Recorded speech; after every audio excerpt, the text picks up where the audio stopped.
What's up, YouTube? Welcome to Meatballs SOS. And tonight we'll be talking about the Gerber utensil multi-tool. Take a look at this bad boy.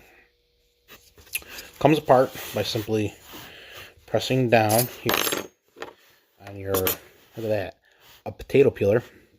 Looks like a can opener, bottle opener, and I'm not sure what the serrations are here for, but they're wicked sharp. I already sliced my finger on it.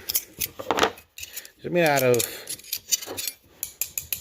titanium. There's your fork, spoon, spatula with a serrated edge and a soft edge here. So if you're scraping in a pan or something, you're not going to scrape up the metal parts and everything. You're not going to damage anything you're trying to cook.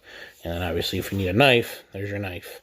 Multi-tool, yes. This is the all-in-one multi-tool. Highly recommend keeping it in your kit.